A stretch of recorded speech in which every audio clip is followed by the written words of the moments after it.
اور سر ایک بڑی دردناک حدیث ہے ابو ذر غفاری کے بارے میں، وہ حاکم میں ہی ہے، المستدرک الحاکم میں۔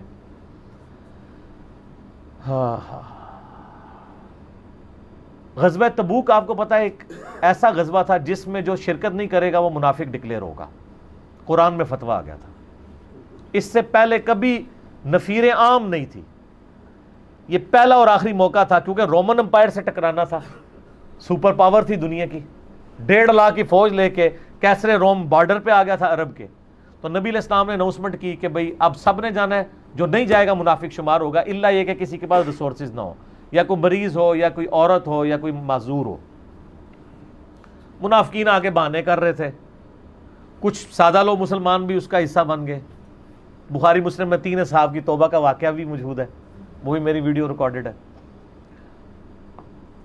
تو کعب بن مالک کی رضی اللہ تعالیٰ عنہ علیہ السلام، تو کچھ لوگ جو ہے وہ یعنی اپنے ان معاملات کی وجہ سے کچھ پیچھے بھی رہ گئے۔ تو المستدرک الحاکم میں آتا ہے کہ صحابہ کرام کہتے ہیں کہ ہم نبی علیہ السلام کے ساتھ سفر پہ نکلے نا جب، تو نبی علیہ السلام کو آ کے کوئی بتاتا تھا، کہتا تھا یا رسول اللہ وہ جو فلاں بندہ تھا نا وہ بھی کوئی نہیں آیا، پیچھے رہ گیا۔ تو آپ علیہ السلام پرواہ نہیں کرتے تھے۔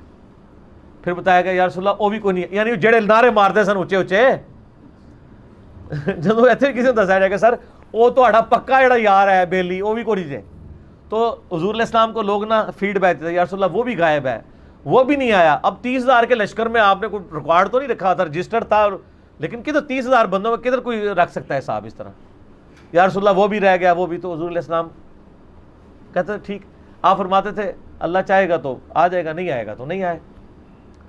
تو کسی نے کہا کہ وہ ابو ذر غفاری بھی پیچھے رہ گیا، آیا اور ابو ذر کو اس کے اونٹ نے روک لیا۔ اونٹ ہی نہیں اٹھ رہا تھا نا سر، وہ آپ کو گاڑی تو نہیں ہے نا جو سٹارٹ کر لیں گے آپ، اونٹ چلنے سے انکار کر دے، کوئی کر سکتا ہے؟ اور سر سفر کتنا ہے؟ 700 کلومیٹر، 700 کلومیٹر کا ریگستانی سفر آج کے دور میں بھی کرنا مشکل ہے۔ سائیکل پہ نہیں آپ کر سکتے، پیدل تو آپ سوچ بھی نہیں سکتے، اونٹ کے بغیر کیسے ہو سکتا ہے؟ جس میں آپ کو اونٹ اس لیے بھی ضروری ہے کہ اس کے اوپر آپ نے سامان لادنا ہے، پانی نہیں راستے میں پینا۔ ریگستان میں تو کئی کلومیٹرز تک کچھ بھی نہیں ہوتا، بھوکے پیاسے مریں گے، پھر آپ قافلے سے بھی جدا ہیں۔ تو ابو ذر غفاری کوشش کرتے رہے کس طریقے اونٹ، اسی دوران قافلہ نکل گیا آگے، تو وہ اونٹ اٹھا ہی نہیں ہے۔ تو حضرت ابو ذر غفاری نے اپنا سامان اپنی پیٹھ پہ لاد لیا، پیدل چل پڑے ریگستانی سفر میں۔ حاکم کی روایت ہے کہ ہم نے دیکھا دور سے ایک اکیلا شخص آ رہا ہے جس کی پیٹھ کے اوپر بورا لدا ہوا ہے۔ تو نبی علیہ السلام کی آپ محبت دیکھیں، آپ نے فرمایا کہ تو ابو ذر ہو جا، یعنی جو آنے والا شخص ہے تو ابو ذر ہو، یعنی حضور نے خواہش کا اظہار کیا۔ آپ کو نظر تو نہیں آ رہا تھا یہ کون آ رہا ہے، آپ کی محبت، آپ کو پتا تھا ابو ذر غفاری نہیں رہ سکتا پیچھے۔ تو صحابہ کہتے ہیں آپ نے فرمایا تو ابو ذر ہو جا، تو صحابہ کہتے ہیں تھوڑی دیر بعد جب وہ قریب آئے تو ہم نے پہچان لیا ابو ذر غفاری ہیں۔ تو جب ہم نے پہچان لیا نا تو حضور علیہ السلام نے ان کے پہنچنے سے پہلے آپ نے فرمایا ابو ذر کو دیکھو اکیلا آ رہا ہے، اکیلے ہی دنیا سے جائے گا اور قیامت دن بھی اکیلا اٹھایا جائے گا۔ دنیا سے کیا کہہ رہے گے؟ صحیح بخاری میں آتا ہے کہ حضرت عثمان غنی رضی اللہ عنہ کے دور میں چکے، یہ اس حدیث کا بھی کچھ حصہ باقی ہے، میں بعد میں بیان کروں گا، پہلے میں اس کو کنکلوڈ کر لوں کہ صحیح بخاری میں آتا ہے کہ حضرت ابو ذر غفاری شام چلے گئے تھے، وہاں پہ چونکہ گورنر تھے حضرت معاویہ رضی اللہ تعالیٰ عنہ، وہ قرآن کی وہ جو سورہ توبہ کی آیات ہے نا کہ جو لوگ سونا اور چاندی جوڑ کے رکھتے ہیں یہ گرم کر کے ان کی پیٹھوں پہ، ان کے ماتھے کے اوپر لگایا جائے گا قیامت والے دن، تو وہ یہ آیت پڑھا کرتے تھے، اور حضرت معاویہ سے ان کا جھگڑا رہتا تھا کہ تم لوگ جو یہ مال جوڑ رہے ہو نا اور یہ اتنے خزانے تم لوگوں نے بنا لیے ہیں، یہ نبی علیہ السلام کی تعلیمات کے خلاف ہے۔ تو حضرت معاویہ کہتے تھے یہ تو اہل کتاب کے بارے میں آیات نازل ہوئی ہیں، تو وہ کہتے تھے نہیں، یہ سب کے بارے میں ہے۔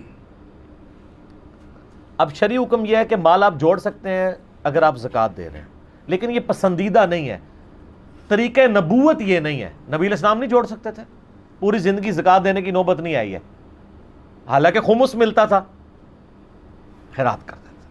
ابو ذر غفاری کا جھگڑا یہ تھا کہ تم تو نبی کے اصحاب ہو، تم لوگوں کو یہ زیب ہی نہیں دیتا کہ تم لوگ اس طرح کے محلات میں رہو اور اس طرح مال جوڑو۔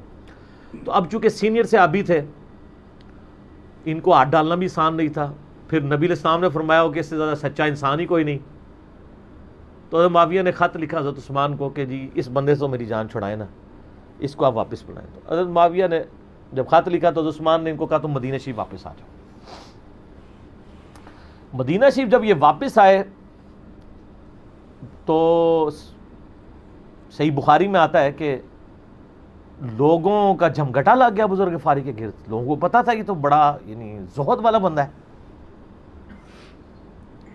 تو ابو ذر غفاری وہی حدیثیں سنایا کرتے تھے کہ حضور نے فرمایا یہ احد پہاڑ سونے کے برابر ہو تو میں خیرات کر دوں گا، جبکہ باقی صاحب کہتے تھے کہ مال جوڑنا جائز ہے اگر زکوٰۃ کوئی دیتا رہے۔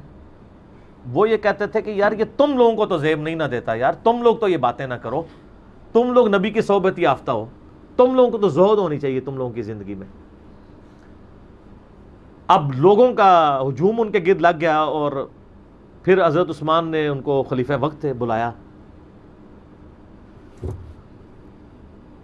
اور کہا کہ یار تو خود ہی مدینہ شریف چھوڑ کے یہاں سے چلا جا، تیری وجہ سے فتنہ کھڑا ہو رہا ہے۔ تو حضرت عثمان نے کہا میں نے تو نبی علیہ السلام سے سنا تھا کہ حکمرانوں کی اطاعت کرنا، صبر کر لینا۔ تو ایک زبدہ نامی کا ایک گاؤں تھا مدینہ شریف کے پاس، شہر سے ہٹ کے، تو وہ پھر وہاں پہ ہجرت کر گئے۔ اب دیکھیں ریونج کیسا تھا، لوگ کتنے ڈرے ہوئے تھے کہ ابو ذر اپنی بوڑھا شخص 80-90 سال کا بابا اپنی ایک بڑھیا بیوی کو لے کے اس عمر میں شہر بدر ہو رہا ہے اکیلا۔ آج نہیں آپ سوچ سکتے کسی جگہ آپ اکیلے جا کے پڑاؤ کریں، کسی بیابان کے اندر، ریگستان کے اندر۔ اس زمانے میں آپ سوچ رہے، آج کل بھی آپ مدینہ شریف کے گرد چلے جائیں تو آپ وہاں نہیں ایک رات بھی نہیں گزار سکتے۔ تو کوئی شخص حضرت ابو ذر غفاری کو سی آف کرنے نہیں آیا سوائے حضرت علی کے، اور وہ بھی مدینے کی باؤنڈری تک آئے۔ ان کو پتا تھا ان کے سٹانس کے بارے میں، اور حضرت علی نے ان کو جب سی آف کیا تو کہا کہ میں چونکہ حکمران وقت کی اطاعت کا پابند ہوں، میں مدینے کی باؤنڈری سے باہر نہیں جاؤں گا، اگر مجھے کوئی اس طرح کا یعنی حکم اجازت مل جاتی تو میں تیرے ساتھ جاتا۔ ایران والوں نے حضرت علی علیہ السلام کے زندگی کے آخری 10 سال کے اوپر ایک فلم بنائی ہے، امام علی علیہ السلام۔ اس میں ابو ذر غفاری کے سارے واقعات انہوں نے فلمائے ہیں سر، دیکھنے والے۔ جب مولا علی چھوڑنے آتے ہیں، پھر جو ان کی ڈیبیٹس ہوتی ہیں مدینہ شریف میں لوگوں کے ساتھ، وہ ساری انہوں نے ویڈیو میں فلما دی۔ پھر یہ چلے گئے وہاں پہ رہنا شروع ہو گئے۔ اب اس حدیث کی طرف واپس آ جائیں جو فرمایا آپ علیہ السلام نے اکیلے ہی مرے گا۔ تو ابو ذر غفاری، اس حاکم کی روایت میں آتا ہے ابو ذر غفاری کی موت کا وقت قریب آ گیا، صرف بیوی ہے پاس۔ بیوی نے رونا شروع کر دیا کہ حضرت آپ فوت ہو گئے، آپ کو کفن کون دے گا، آپ کو غسل کون دے گا، آپ کو دفنائے گا کون، میں عورت ذات کیا کر سکتی ہوں۔ حضرت ابو ذر نے کہا کہ نبی علیہ السلام سے میں نے سنا تھا کہ تو اکیلا مرے گا، پھر مسلمانوں کا ایک قافلہ وہاں سے گزرے گا جو تجھے کفن دے کے دفنائے گا اور جنازہ بھی پڑھے گا۔ تو نے فکر نہیں کرنی، جب میں مر جاؤں تو میری لاش کو چوراہے پہ رکھ دینا، گزرگاہ پہ، جو یعنی مدینہ کی طرف راستہ آتا تھا گاؤں ایریا سے گزر کے، اللہ میرا بندوبست کر دے گا۔ وہی ہوا کہ ان کے مرنے کے بعد مسلمانوں کا ایک قافلہ دور سے آ رہا تھا. تو اسی مستقل حاکم کی حدیث میں آتا ہے کہ سر قافلہ بھی سنے پھر کون ہے؟ عبداللہ ابن مسعود رضی اللہ عنہ. ابو ذر غفاری بھی زہد کے امام، ابن مسعود بھی زہد کے امام، ابو درداء بھی زہد کے امام.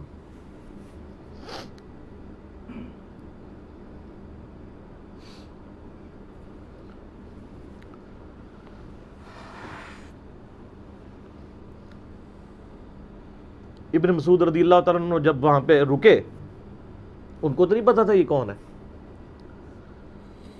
تو انہوں نے کہا بی بی کیا؟ ان کا میرا خامند مر گیا ہے. ان کا یہ کون ہے؟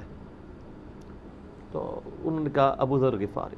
عبداللہ ابن مسعود کی چیخ نکل گئی، چیخ ماری انہوں نے. ان کا واہ. اللہ کے نبی نے فرمایا تھا کہ ابو ذر اکیلا آ رہا ہے تبوک کے موقع پہ، دنیا سے بھی اکیلا جائے گا اور قیامت الدن بھی اکیلا اٹھایا جائے گا. یعنی اب اسی سرزمین سے ہی اس نے اٹھنا ہے نا، ہر بندے نے اپنی قبر سے اٹھنا ہے.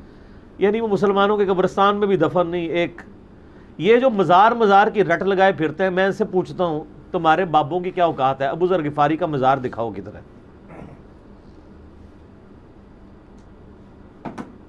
جو اس روئے ارض پہ نیلی چھتری کے نیچے سچا ترین انسان جس کو اللہ کے نبی کہہ رہے ہیں، اس کا کوئی مزار نہیں ہے. غریب المتنی میں مرا ہے، اس کی قبر بھی ایسی جگہ ہے جہاں مسلمانوں کے پاس قبریں بھی کوئی نہیں ہے. ایک ریگستان میں اکیلی قبر ہے، اس قبر کا بھی کسی کو نہیں پتا، اس پہ کوئی مزار بھی نہیں ہے، اور قیامت الدین بھی اکیلا اٹھایا جائے گا. یعنی قیامت تک وہاں پہ کوئی قبرستان بھی نہیں بنے گا. ظاہر نبی علیہ السلام کی یہ بھی خبر ہے. تو کیا وہ ناکام ہو گیا ہے اگر مزارات ہی دلیل ہے کامیابی کی؟ تو عبداللہ ابن مسعود رضی اللہ عنہ نے ان کو غسل دیا، کفن دیا اور دفنا دیا. یہ پوری ڈیٹیلز آپ کو المستقل حاکم میں مل جائیں گی. تو ابو ذر غفاری ان چند شخصیات میں سے ہیں جن میں پوری امت کا اتفاق ہے ان کی نیکوکاری کے اوپر. شیعہ بھی ان کو بہت رسپیکٹ دیتے ہیں، اہل سنت بھی دیتے ہیں، صوفیاء کے ہاں بھی ان کو امام مانا جاتا ہے زہد کی وجہ سے. آپ تصوف کی جتنی کتابیں پڑھیں، چاہے امام غزالی کی ہوں، رسالہ قشیریہ پڑھیں اور لوگوں کو بھی پڑھنا شروع کریں، تو ابو ذر غفاری آپ کو زہد کے امام کے طور پہ ملیں گے کہ ان کی زندگی میں یعنی یہ زہد تھا کہ انہوں نے کس طرح کی زندگی گزاری ہے. سر لوگ مجمع میں مرتے ہیں، ان کو یاد کوئی نہیں کرتا.